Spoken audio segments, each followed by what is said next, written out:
You've heard the words since you were in Sunday school. You have heard these professors remind you of them, both in words of warning as well as words of encouragement, and maybe even a few testimonies. A counselor, a friend, a minister of music, whatever capacity you'll serve in, on mission field or here at home, you'll use these two words. And they are, trust God.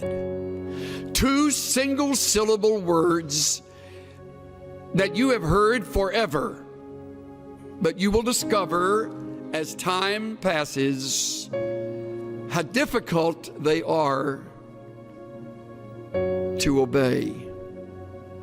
Trust God. Of course, I have no way of knowing what the future holds for you. You may lose your home and everything in a fire.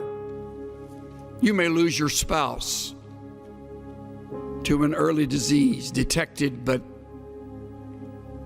not cured. You may lose your dreams, your hopes. You may lose a relationship that you have cultivated over the years. All losses are painful. And you will be brought back over and over again to the words of Proverbs chapter 3, verses 5 and 6. I know. You memorized them in Vacation Bible School or when you were growing up at the knee of a godly mother and or father, and your lips will move as I quote them. Trust in the Lord with all your heart, and lean not to your own understanding. In all your ways, acknowledge him, and he will make your paths straight. All your heart, all your ways, trust. Trust. Now, we have a problem with this because of several things. First of all, we are too blamed self-sufficient. We have learned how to get ourselves out of jams rather than acknowledging the jam has very well been either directed or permitted by our sovereign God to teach us. And by not trusting him, we short-circuit the test and go our own way, getting ourselves out of our own mess. We're too self-sufficient. Another reason we fail this test is because we're too quick to call on others. We have a lot of very capable friends. As life unfolds and you leave this school and you're involved in your church, your work of ministry, your realm of responsibility, you'll meet other people. Many of them much smarter than you are. Most of them richer than you are. Better connected than you are. And some of them will become good friends. And they will become your crutch. They have connections. And when you're up against it, they'll get you through it. Another reason we don't trust is because we feel distant from the God of heaven. Don't feel too guilty about that. So did Job, as godly as he was. And yet Job said, in the midst of all of the loss, though he slay me, I will trust in him. Though he take me off this earth, in the process, I leave trusting him. I will trust him. The fourth reason I would name is that we have cultivated the bad habit of worry. Many of you are much better at worrying than you are at trusting. If you were to put together a worry list, it would outrun your prayer list. And you're worried right now about something. Most likely, it's related to something about your schoolwork, some course, some class, some test, or maybe your finances. You don't have enough money. I'll give you a word of encouragement. You'll never have enough money. So you're worried now, you're getting good at it so you can carry that with you when you graduate, because you won't have enough money then. So you're worried about that. And you do not trust God. See how practical it is? And if you think you're going to outgrow the problem, take it from this old guy today, you won't ever outgrow it. It's like lust. You never outgrow lust. You just learn to fake it. I remember attending a Navigator conference when Lawrence Sandy was president. We were at Glen Eyrie, and they had a returned missionary, I think an 87, 88-year-old gentleman who Lauren brought up to the platform, and he was a longtime navigator. And Lauren said, "Tell me, Dr. So-and-so, when did you conquer lust?" The old man said, "Well, Lauren, hasn't happened yet." You'll never conquer worry. It's part of the flesh. You want to, but the only way you will get through it so that you will learn from the test is to trust. To trust. To put the worry on hold, to set it aside, deliberately shoving it away and saying, "God, at this moment, I rest in you and you alone." If you're married, God, help my spouse and me to trust you, to lean on you, to wait on you, to listen to you, to endure the test with you. I put together a quick list of things that reveal how little we trust. When you choose to worry, you do not trust. When you try to fix what is impossible, you do not trust.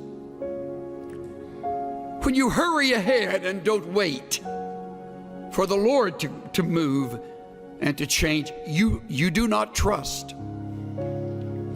When you lie awake twisting and turning at night, you do not trust.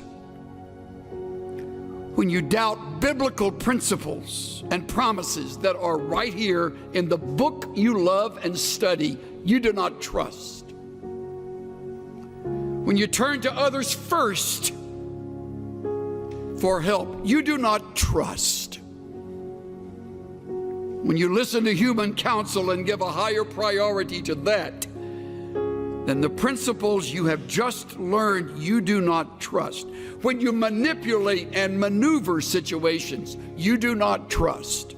When you step in and take charge without praying and being led by the Spirit of God, you do not trust.